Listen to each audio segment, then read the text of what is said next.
Hi guys, and welcome back to the second video of Team Project Life this month, as well as trying to feature ourselves a bit more in our Project Life layouts this month. I'm also looking at getting in holiday photos and also using an enlargement print. So my theory behind Project Lifing holidays really depends on your project, well, it depends on your scrapbooking style in general. Do you do other 12x12 traditional layouts too, or do you just do Project Life? If you just do Project Life, then I'd refer back to previous month where I dealt with March layouts, which I dealt with how to include lots of extra photos. But if you're like me and do traditional 12x12 layouts as well, I decided I don't want all of my holiday photos in here because I'm going to scrap them as well. So I just really want an overview, and I thought instead of using loads of the photos in this layout that I'll probably scrap anyway, rather than double up, I decided that I would use one large enlargement print up here and as like a bit of a focus on the holiday. The holiday also spans week 24 and week 26, so there's a little bit in those 2 weeks too. So this full week was all spent on holiday. So so the first thing I'm going to tackle is this enlargement print. I'm sorry for the rays of sunshine. I've done my best at covering them up, but a couple are creeping through. I hope it's not too distracting. The enlargement print unfortunately has printed out badly. I have a problem with my printer at the moment, so I am going to have to replace this print when I can print it out properly. This mountain should be silhouetted, but unfortunately it's just come out grey. It's not recognising the black ink cartridge in my printer at the moment, so I will have to replace this one, but the theory remains the same. This is what I'm going to have to work with today. I want it to fill up the top portion of a Design A page protector.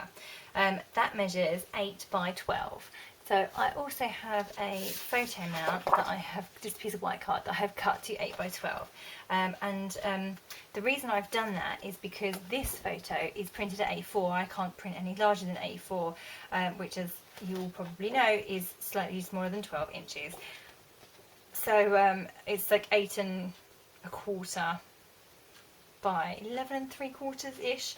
It's not a round measurement, so I've had to do my best with an A4, plus it's not printed all the way to the edges. I've got a white border around it. That wasn't a setting that I put in, it's just what my printer's done. So what I'm going to do is I'm going to trim this down. It needs to measure 11 3/4, which it probably does already, just a fraction short, and by 7 3/4, so that it sits nicely within that photo mount. So I'm just going to trim that down.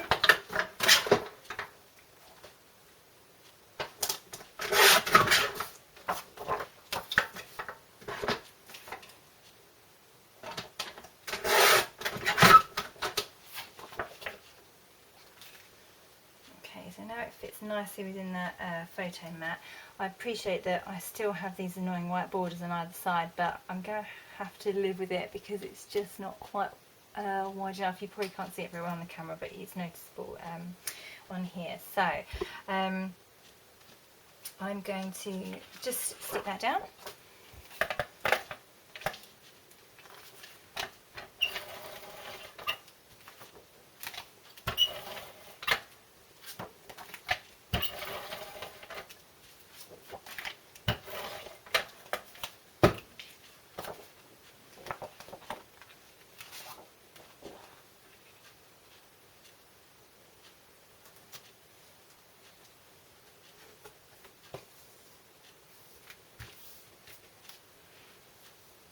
And there I have my 8 by 12 piece of a photo on a photo mount.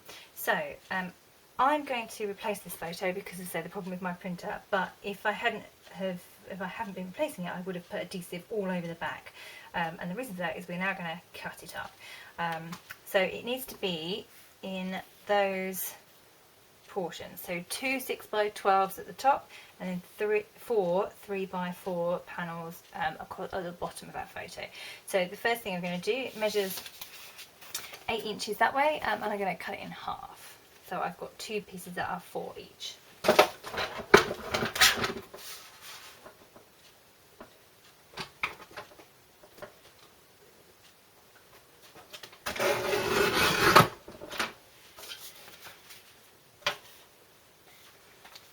Okay, and then this one I'm going to cut in half, so it is, I've got 2 pieces that are 6 by 4.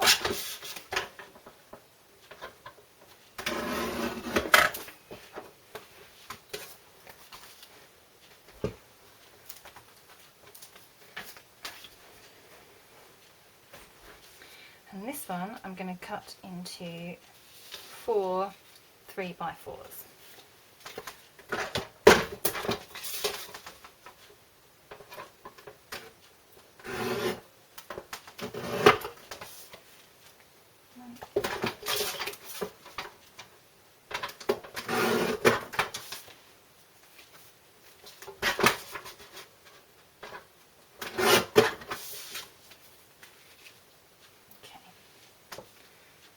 The photo will look a lot more striking when it's got black here as opposed to grey.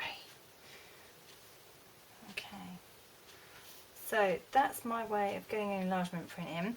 If you're going to use photographs of people as opposed to a landscape or scenery, then just make sure that wherever the cut lines are going to be, I know it's sometimes a bit difficult to tell on the screen, that you're not going through somebody's face. That's that's the worst thing about cutting an enlargement print up like that, is that you might cut through someone's face or straight to their eyes or something like that, and it just doesn't look quite good. You get a great effect with a landscape, or if you have like if the person's face is here or here, for example, but if it was here, then you'd have a bit more of a problem, especially if it was on four cut place. So yeah, so just bear that in mind.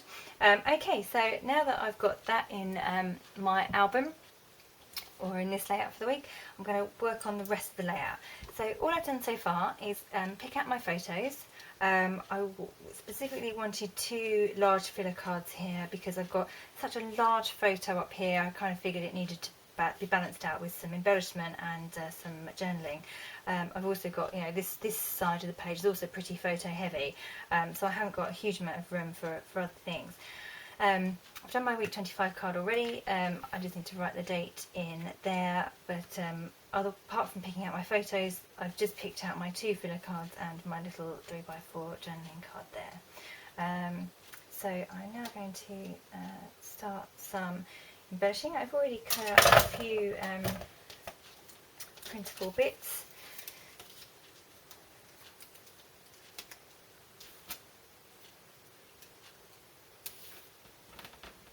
I've got a splodge up here. It's a fingerprint. I don't remember doing it myself, but as I'm probably the only one who's touched it, it probably was me.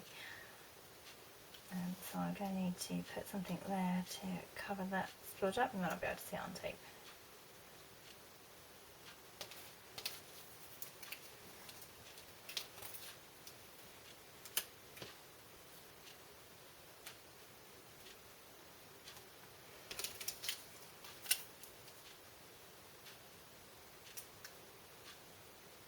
And I'd like to put a large embellishment on this photo, because the main focus point of the photo is down here. Everything else around it is fairly open space, and I could put some embellishment on it without losing the focus of the photo. So I'm envisaging, if that's the word, a large area up here. So cut out this piece, large piece, printable. My camera motif that I'm including on every double layout. I wanted to get some yellow up in this corner, because there's yellow down here and here and here, but there's nothing over this side. So obviously concentrate on the photo in there, but I wanted some up here too.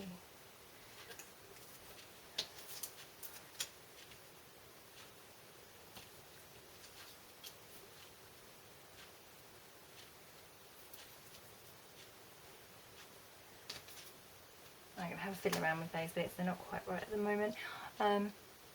Okay, so I'm going to go and get those bits stuck down. I'm using this orangey washi tape on this layout at the moment, so I'll include that too, and then I'll be back. I'll also get my journaling in as well. I think I'll be back with probably a pretty finished layout. Okay, so I've stuck down all my embellishments. I added another little label up here and caption there. I've also put a caption under there, and added some washi tape there, there. Wrote my dating up there, and I've written my journaling on my 2 cards down here. This embellishment cluster up here is one piece, so I can just pull that off when I replace the photo. I had a bit of a blonde moment and I've stuck 2 sequins to the photo. So I'll just have to prize those off or use the alternatives that's in the pack. Obviously sequins come about 1 million in a pack anyway, so I'm not worried, but yeah, just a bit of a blonde moment there. I have to sort that out when I replace the photo. But yeah, okay, so finished basically all finished now. I'm going to leave that there for now. I love the enlargement print, just a little bit special, something special for a Project Life layout there. And that's your challenge this month, as well as including yourself in your layout. You can choose either or challenges, but either to include yourself in your layout, which I have done on this one, and also to use an enlargement print. If you can. Doesn't have to be as huge as mine. Could be bigger. You could do 12 by 12, or you could just do like a 6 by 8, or a panoramic. Yeah, anything you like really. Just include an enlargement print, or give it a go anyway. Okay, so thanks very much for watching, and see you next month.